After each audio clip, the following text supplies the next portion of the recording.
Bonjour à tous, je me nomme Florencio de Souza, je suis développeur iOS. Ma présentation portera sur la création de stickers ou autocollants pour iMessage ainsi que la création d'applications pour iMessage.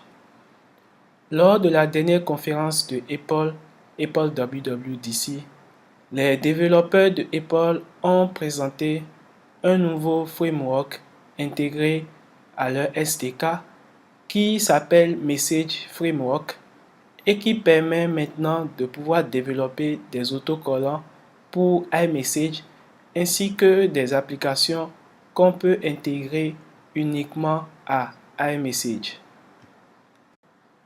À travers cette présentation, nous allons parcourir le contenu de ce framework et nous allons apprendre à pouvoir développer des stickers et des applications pour iMessage. iMessage, le service de messagerie de Apple, nous permet aujourd'hui de pouvoir envoyer des messages interactifs. Les messages interactifs constituent un nouveau type de messages qui sont créés uniquement à partir de ce que l'on appelle des applications iMessage.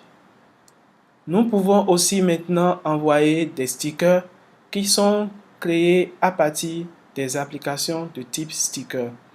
Et naturellement, nous pouvons continuer à envoyer des tests, des audios, des images, des liens, ainsi de suite. Nous pouvons maintenant développer une nouvelle catégorie d'applications appelée application iMessage et des stickers. Ces deux types d'applications ne sont uniquement disponibles que dans iMessage. Alors, Apple a pensé à un nouveau type de store pour pouvoir nous permettre de pouvoir distribuer nos applications pour que les utilisateurs puissent aller télécharger, installer et pouvoir les utiliser dans leur application iMessage. Ce store s'appelle Message App Store. Aujourd'hui, on peut installer des applications iMessage et des stickers à partir de App Store. Dès qu'on installe, on peut avoir accès à ces applications dans le Message App Store qui est disponible dans l'application iMessage.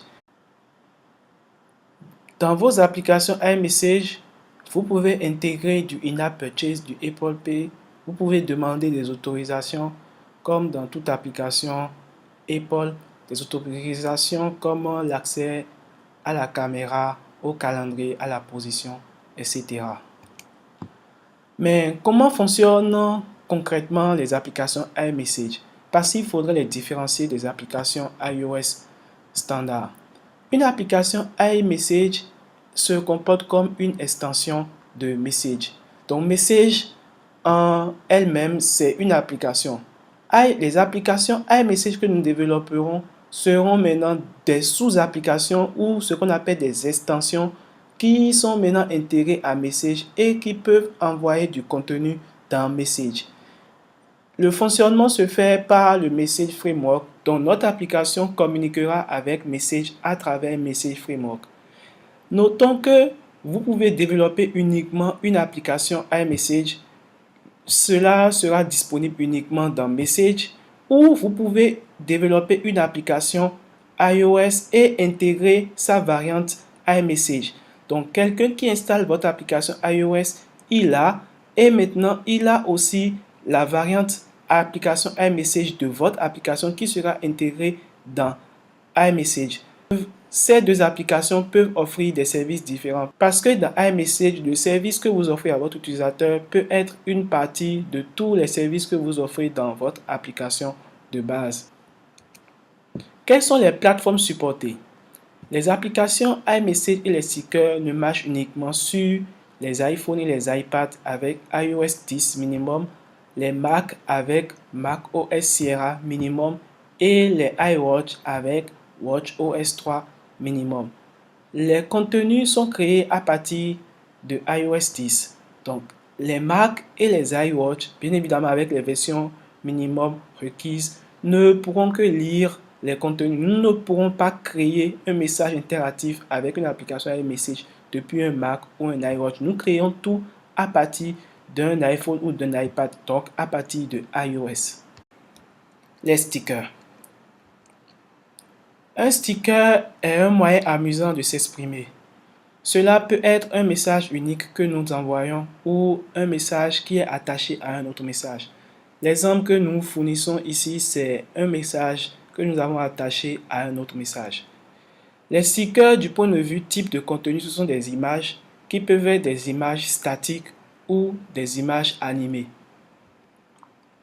Comment crée-t-on des stickers? En tant que développeur, nous avons besoin uniquement de Xcode comme outil de développement et nous avons maintenant besoin des images, des assets, un certain nombre d'images qui constituent votre pack pour votre sticker. Alors, il y a deux manières. Vous pouvez créer des stickers en créant dans Xcode un sticker pack application ou en créant dans Xcode une application de type Message Framework. Alors, lorsque vous choisissez un sticker pack application, Xcode vous demandera uniquement les images qui vous serviront à pouvoir former votre sticker.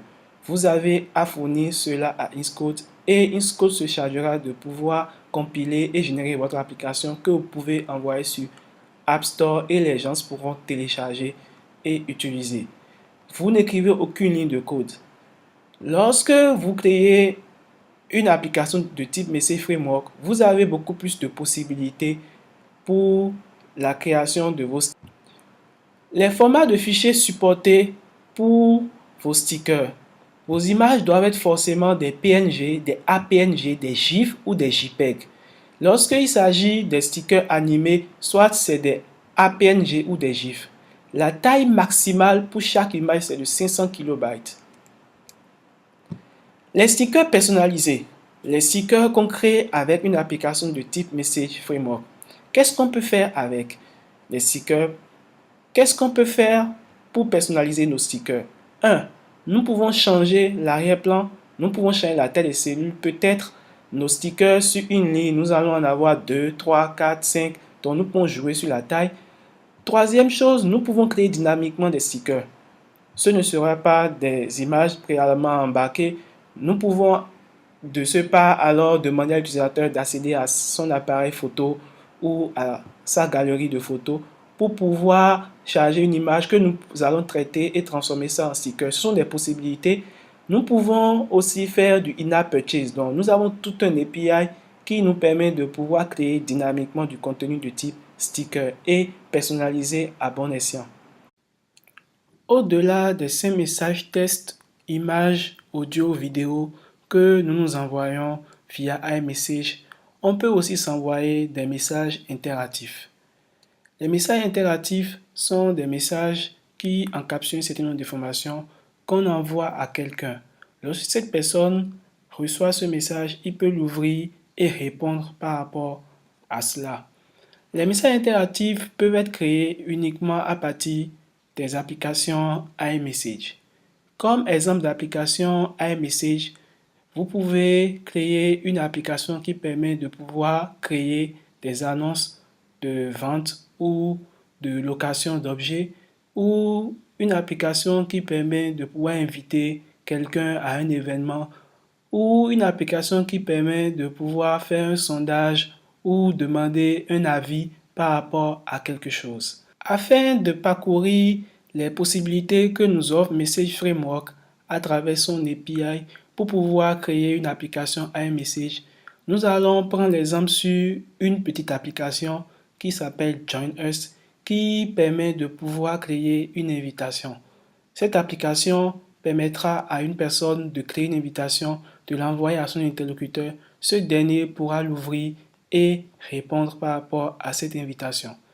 Il est clair que l'application qu'on va créer devra être disponible sur les deux périphériques de deux personnes qui sont en train d'échanger afin que celui qui reçoit le message interactif puisse pouvoir ouvrir et pouvoir savoir son contenu avant de répondre. Le message qu'on envoie est un message interactif. Vous voyez sur l'image, le message interactif contient un certain nombre d'informations. Une image qui présente en quelque sorte la fiche de l'invitation et un certain nombre de tests qui précise le lieu, le nom de l'invitation, la date. Comment créer cette invitation? Il est clair qu'il faut partir d'un point donné.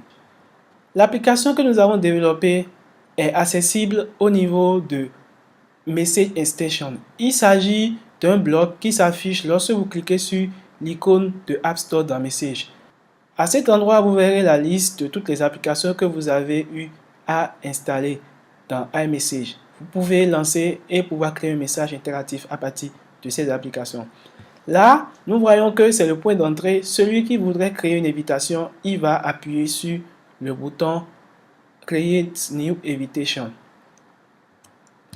Et ça va lui permettre alors de pouvoir renseigner des informations. Donc, il faut forcément lui afficher une vue qui va lui permettre de composer le message. Nous voyons la vue qui permet de pouvoir composer le message où nous demandons le titre de l'invitation, des différentes informations comme le lieu, la date et aussi une image pour pouvoir référencier l'invitation. Alors, dès que la personne finit, il va appuyer sur le bouton Send Invitation qui, sans doute, va composer un message interactif pour lui. Le message étant composé, apparaît d'abord dans le bloc qui permet de pouvoir saisir les messages. Nous présentons le message à l'utilisateur, à lui maintenant de pouvoir l'envoyer comme s'il envoyait un simple message à son interlocuteur. Il peut accompagner ce message d'un test ou il peut l'envoyer directement. Dès qu'il reçoit ce message, il peut l'ignorer et continuer sa discussion normale avec celui avec qui il parle. Ou il va vouloir en savoir plus sur le message. Donc, si l'application iMessage qui a servi à créer ce message n'est pas installée sur son téléphone, Apple lui proposera d'installer l'application avant d'ouvrir le message. Supposons que l'application est installée sur le téléphone du récepteur du message.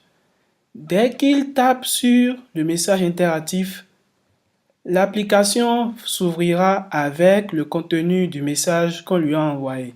Cette fois-ci, nous voyons que c'est une autre vue différente de la vue qui a servi à créer le message.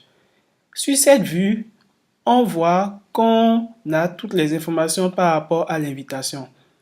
Le récepteur a de quoi il faut pour pouvoir répondre. Soit il décide de répondre maintenant ou il peut s'en passer et répondre après. S'il désire répondre après, il suffit seulement qu'il appuie sur la flèche bleue orientée vers le bas. La vue va disparaître et la conversation apparaîtra et il peut continuer à échanger avec son interlocuteur. Mais si il sait qu'il peut venir à l'invitation ou il peut ne pas venir à l'invitation, alors nous lui proposons deux possibilités, confirmer ou décliner.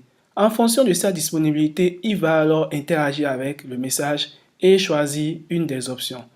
Dans ce cas-ci, nous supposons qu'il a accepté l'invitation, il confirme. Dès qu'il confirme, nous lui proposons un message de confirmation standard. Il peut modifier comme il peut garder le message tel que nous lui avons proposé et envoyer. Dès qu'il envoie, l'émetteur du message voit la réponse de son interlocuteur. À ce moment, nous voyons que l'émetteur du message sait que mon interlocuteur a répondu favorablement au message. Une dernière chose qu'on voit sur cette vue, c'est que en bas de Create New Invitation, il y a des informations par rapport à l'invitation qui vient d'être créée. En quoi c'est utile de pouvoir historiser les invitations? Imaginez que je veux inviter 4-5 personnes. Si j'envoie un message interactif d'invitation à la première personne, il faudrait envoyer le même message à une autre, au troisième, ainsi de suite. Alors, c'est plus facile de pouvoir garder l'historique des dernières invitations. Et si je voudrais envoyer l'invitation à une troisième personne, il suffit seulement que j'aille dans ma conversation avec cette troisième personne, j'appuie sur l'icône d'App Store, j'accède à l'application Join Us, je vais voir toutes les invitations que j'avais eu à créer et je choisis l'invitation donnée.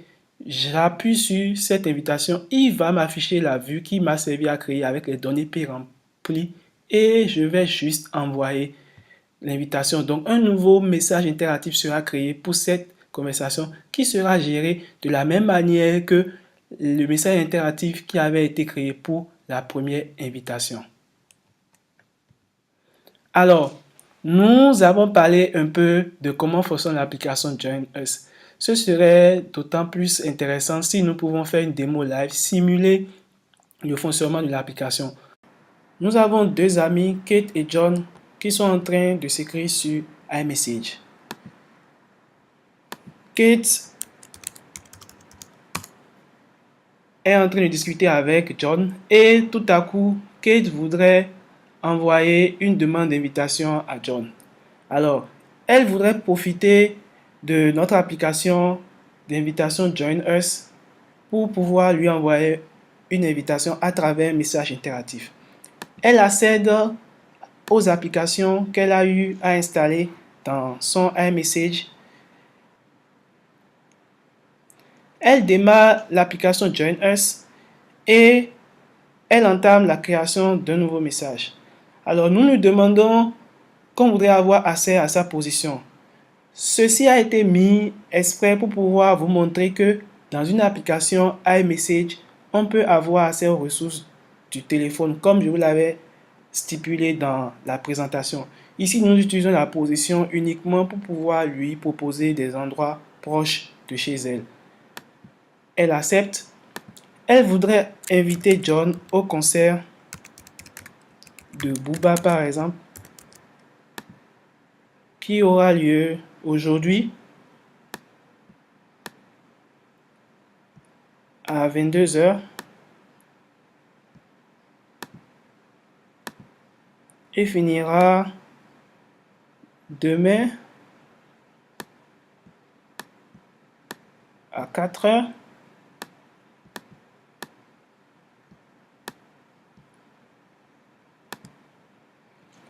Si elle a une image par rapport à ce concert, une image précise, elle peut changer l'image que nous proposons par défaut en irant chercher une image dans sa galerie photo.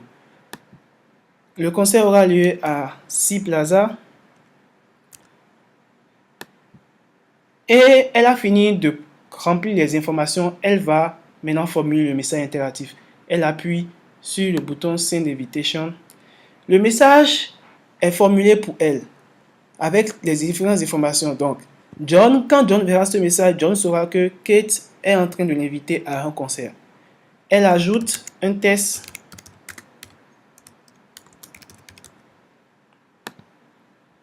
Elle envoie le message. Nous allons maintenant voir ce qui se passe sur le téléphone de John.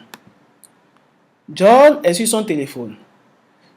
John est dans sa conversation avec Kate. John verra les différents messages que Kate lui a envoyés. Ici, John aussi a sur son téléphone l'application Join Us. Donc, John va vouloir savoir ce qu'il y a derrière ce message interactif, cette invitation au concert, avant de pouvoir répondre si il est prêt à y aller ou pas. John clique sur ce message interactif. Le message interactif est ouvert et nous voyons que nous présentons les différentes informations par rapport à l'invitation. Le titre, la date, le lieu. John sait clairement de quoi il s'agit.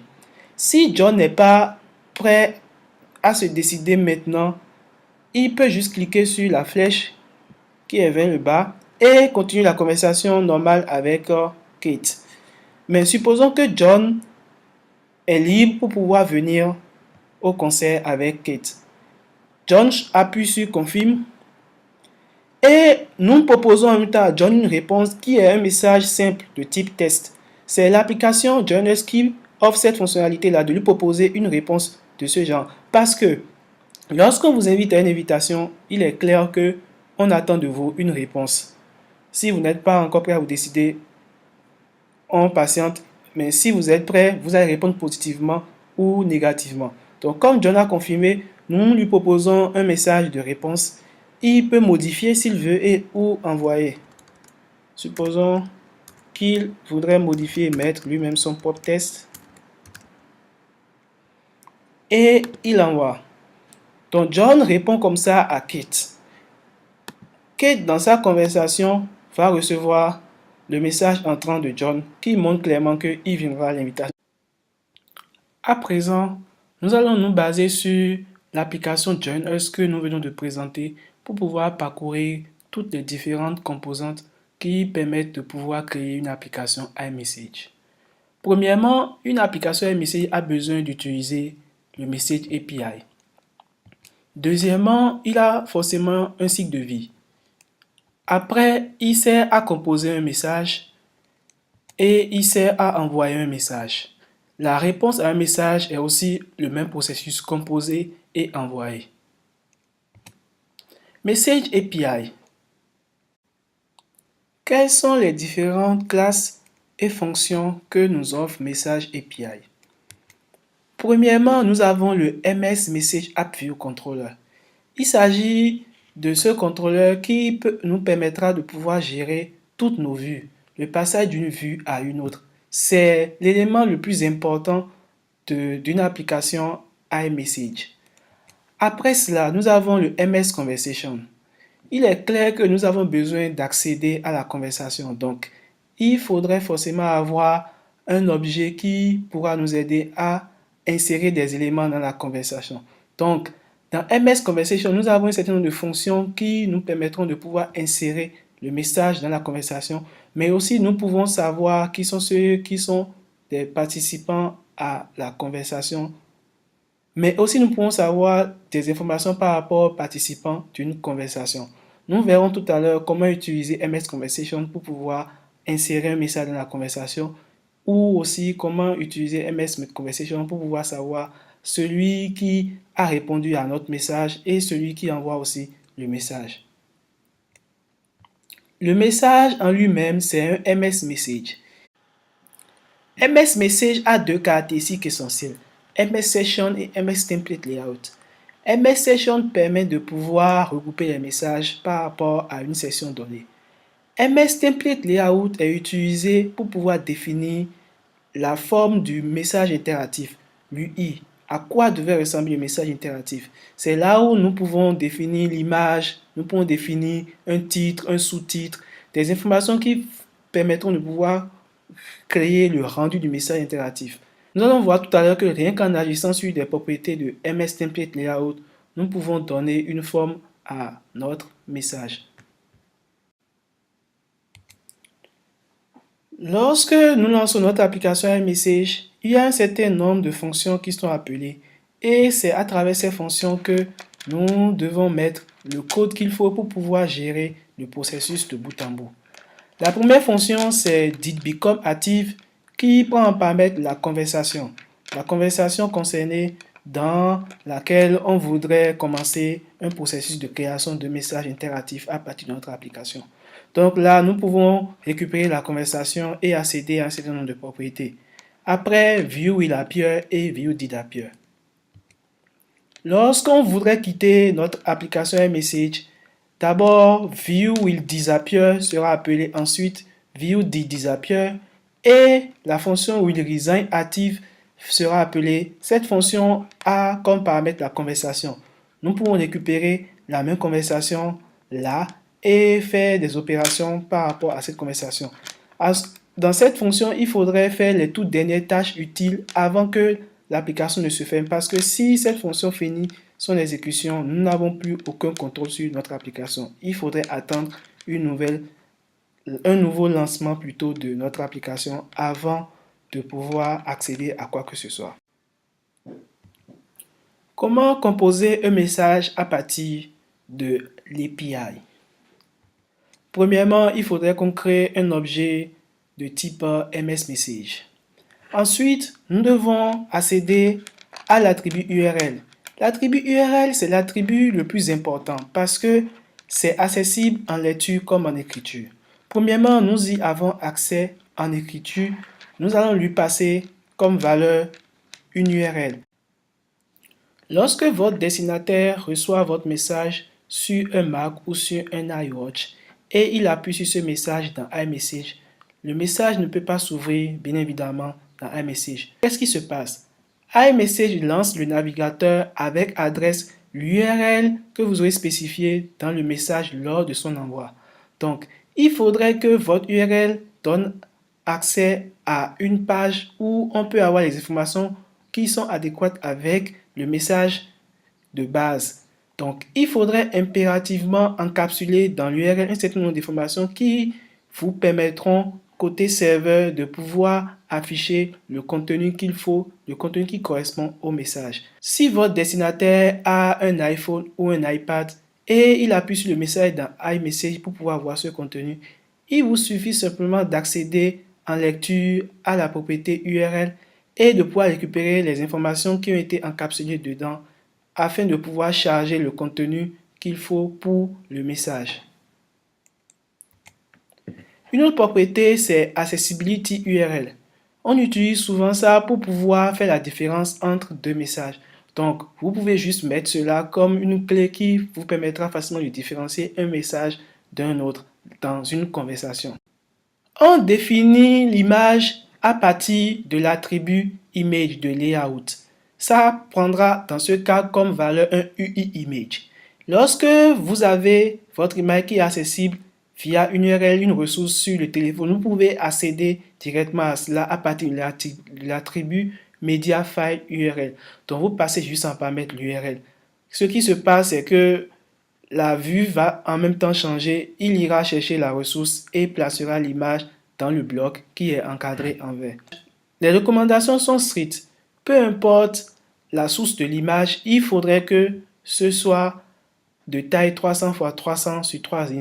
L'image doit être forcément un PNG, un JPEG, un GIF ou une vidéo.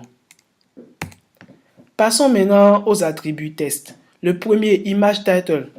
Tout à l'heure, dans notre démo, nous avons eu un message Join Invite You. C'était l'image title que nous avons définie. Donc, il s'agit d'un message qui est écrit sur l'image. On peut aussi définir un sous-titre. Donc, ce sera un second message qui sera en bas d'image title. Ou on peut définir un caption. Dans notre cas, c'était le nom de l'invitation Booba Concert. Un trailing caption, nous avons mis à cette place là la date. Un subcaption, nous avons mis le lieu de l'invitation. Un trailing subcaption, nous avons mis l'heure de l'invitation. Vous pouvez vous passer de tout ce bloc et avoir juste un message interactif qui est composé de l'image avec le titre et le sous-titre. Pour ça, toutes les valeurs qui sont là, vous ne les définissez pas ou vous leur affectez la valeur nil. Donc, votre message ressemblera à ceci. Vous allez voir qu'au niveau de tous les messages interactifs, il y a l'icône de votre application qui est en haut à cet endroit.